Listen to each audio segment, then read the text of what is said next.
Yes, folks, and welcome to Vasili's Garden. We've just finished a wonderful workshop with my good mate here, Craig Castry. How are you, buddy? Good, mate. How'd you go? Yeah, very good. Now, we've got one special guest here as well, one of the leftovers. We won't call it leftover. This is Sandy, one of our participants who came down from Yark. Yes. And I didn't know where that was until you told me, and that's about a 3-hour drive. So you made it just under. Did you enjoy today? Yeah, great, really good. Yeah. I can go home and cut your trees with a fix chainsaw. my trees. Yeah. All right, come in a bit closer, come in closer. Now, folks, this is what we do here. We hold some workshops here learning about pruning trees and my sacrificial little plants that, as again, in the hands of Craig, I'm speechless. Well, what can I say? I mean, you know, if you don't cut them back hard, you don't get the encouraged. Exactly. With all jokes aside, this needed it because we had a central leader growing up out of the top there that needed to be removed, and we've done it in front of the group. The mistake that people make is that they go and buy a 6-foot tall tree and they plant it in the ground and they leave it the size that it is.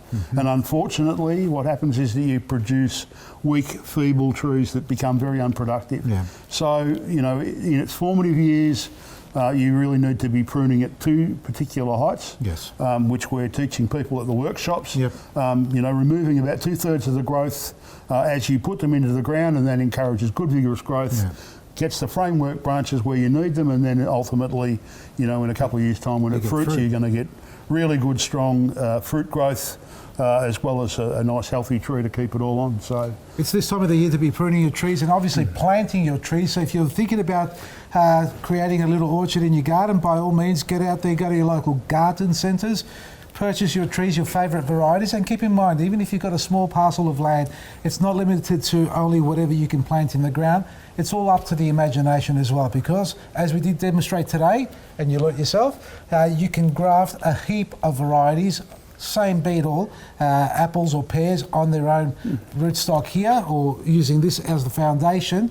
Because we've said it before, he's got apple trees. I'm talking about this guy here. 30. Yeah, 5 trees, but 36 varieties 36, on them. Yeah. 5 trees. So I've gone out in an orchard and planted 36 individual varieties, where I could have simply grafted it onto there. But there's 13, have I got the number right? 13,000? 13,500 apple trees, registered varieties. And there's possibly up to 30? There's more likely to be over 30,000 unregistered. And the big supermarkets only carry 3? Half a dozen if you're lucky. Lucky. And generally... Well, are they apples? Well, they are, according to them. You know, and I guess the thing is that they're no, you know, it's no longer grown for us. You know, thick skins, they travel well, they ripen all at once, all those, you know, bits and pieces. So. Well, leading off from that, you said to me earlier you're going home to get your apples that you purchased the other day and doing what to them? Pouring hot water over them. Isn't that what you suggested, Craig? To see what happens to them? Well, yes. Look, I mean, if you want a reason why you should be growing your own apples, go to the supermarket and go and find the shiniest, best-looking red apple you can find.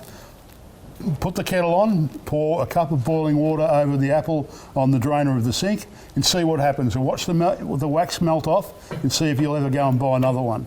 Time to grow your own, folks. Believe me. There you go. If that's not enough information for you to inspire you to start growing your own, I don't know what is. So get out there and plant some fruit trees in your garden. Leave this alone. This is mine. You gave it to me.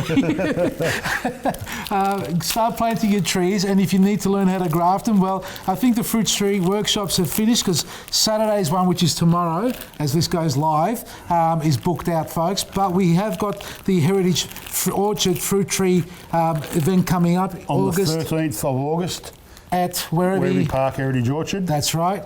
You go to my website, there's a link on my website, craigcastry.com.au, for the Grafting Day event. Yep. So and yeah, book it. I'll be there. We'll have a little stall there. So and this man will be there demonstrating grafting again, while I'll be outside eating camembert cheese. So there you go, folks. There's some homemade produce, homemade camembert. Yep.